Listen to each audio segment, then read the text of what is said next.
Hello, my alchemical.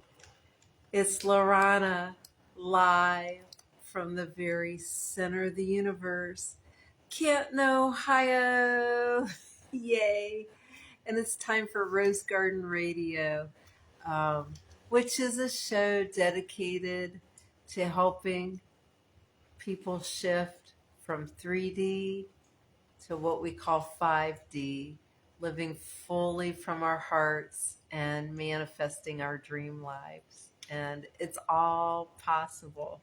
A lot of times I do these little pie stories that are true stories that are given to me by our community or so on and so forth. But I am doing a final edit on my volume one of the Amy Hill series, which is about my niece and myself and so on and so forth. But anyways, I'm reading a little bit, and you're helping me edit, and I really appreciate it. Even allowing me to read it out loud. Is good. So it's not a long book. We don't have long to go, but then I'm going to publish it or maybe put it on Amazon. I haven't decided yet, but this is just the second, basically the second chapter. Amy has, which is my niece, has come to Aunt Larana's house for the weekend. And we just kind of got there, and she had decided to take a nap before dinner. So that's kind of, and this is written in her voice. And Amy is 16 at the time. Okay. When I opened my eyes, it was nearly dark. I sat up in bed with a start, wondering how long I had slept. Then I decided to relax under the covers for a few more minutes and stretch like I had seen Dorothea the cat do. A delicious smell floating up from the kitchen caught my attention, and I quickly pulled on some comfy leggings and a soft long-sleeved t-shirt and headed downstairs. As I descended the staircase, I noticed how much better I already felt just being here.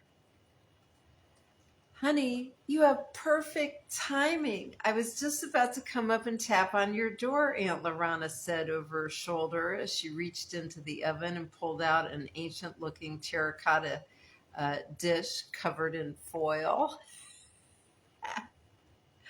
Her voice was always soft, barely above a whisper.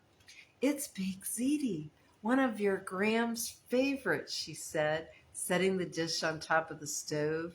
And while she turned off the oven. Wait a minute. It's baked ziti, one of your Graham's favorites, she said, setting the dish on top of the stove and turning off the oven. There we go. Turning off the oven. Thank you. A Caesar salad and homemade garlic bread are already on the table. That should be plenty for the two of us. I followed Aunt Larana as she paraded the baked ziti into the dining room as though it were a prized trophy. I realized it truly was a food masterpiece when she set it down onto the formally set table and pulled the foil off. Two candles danced shadows around the room as I took in all the ambiance. I felt my eyebrows lift when I noticed there were wine glasses at both place settings. We can have a little red wine with supper. Do you like Amarone? It's one of my favorites, Aunt Larana added with a sweet smile.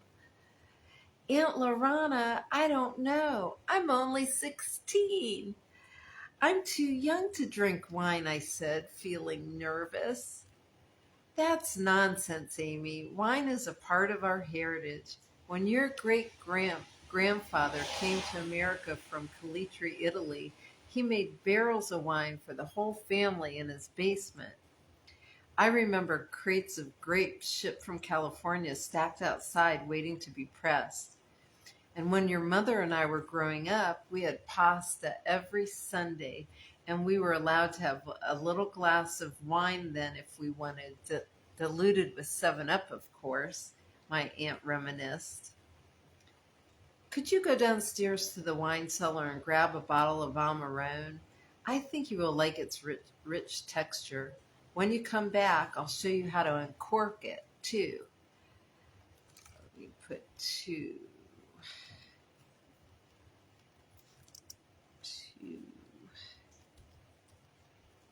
oops, there we go. Aunt Larana said as she walked back into the kitchen. As I walked down the basement steps, I felt a new confidence surge within me, like I wasn't a child anymore. I knew I wasn't an adult yet either, but I felt like I was sailing in that direction.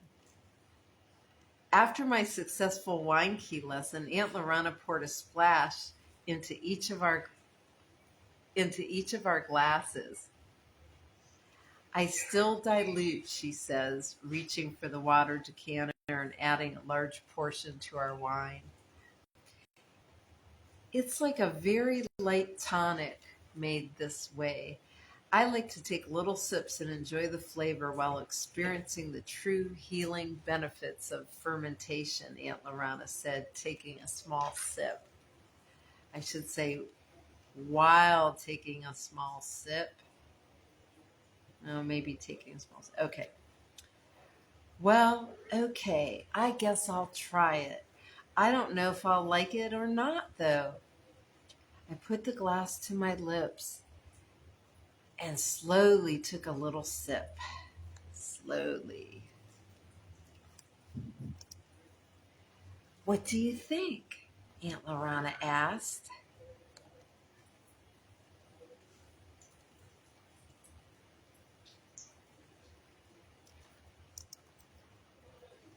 Let's see, what do you think? Aunt Lorana asked. I like it, and I'm glad it's watered down, I said, happy that I tried something new. After a candlelit supper, we went upstairs to the library. As I spread out on the couch, I was secretly hoping to work up a conversation about Dawn, our cousin's wife. I just love Dawn, and I'm a little obsessed with her right now, too. She's so kind and beautiful and an actress. I wish we could be BFFs, but Dawn is married and busy and is about 40 years older than me. Plus, she lives in Pittsburgh. Aunt Lorana says it's normal for me to feel this way about Dawn. She said I admire all those qualities in Dawn because I have those same qualities in me, although I just don't know it yet. It's called a girl crush. You have an inner beauty and a big heart, Amy, just like Dawn. So you are drawn to other women with those same qualities. They are your mentors who are reflecting you back to you. I think it's normal for you to be in love with Dawn and nothing to feel silly about. I just wish she lived closer so so you could see her a little more often. I wished, okay, so wait a minute. Let's see.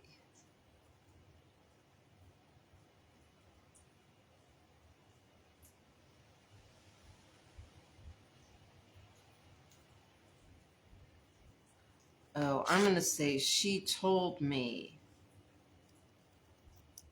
because that's another time. She told me I admire those qualities. Yeah, yeah, yeah. It's called a girl crush. Okay, and then, so Amy's remembering that. And then Amy says, I wish Dawn lived closer, I said, breaking the silence. Yes, she could be here with us right now and could have had supper with us too. It's always fun to hear about Dawn's adventures. My aunt seemed as genuinely saddened about the situation as I was. I only ever saw her at Graham's funeral and then at that wedding in Columbus, I said, squeezing the pillow I was holding a little tighter to my chest. I know, sweetie. We're going to have to plan a family reunion so we can see her again, Aunt Larana said, brightening the mood. Maybe we can go to Pittsburgh and visit her.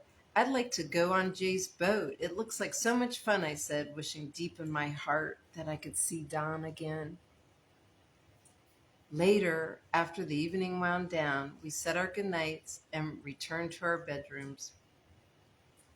I opened my windows and a cool breeze drifted in the fragrant scent of the hosta flowers that were blooming right below in the front yard. Snuggled under flannel sheets and an antique satin down comforter, I remember feeling safe and at peace before I drifted off to sleep. Yay. Well, thank you. I see a few little details I need to work out, and I will. And I think that's enough for our time today. We're having a little bit of rain here. Yay.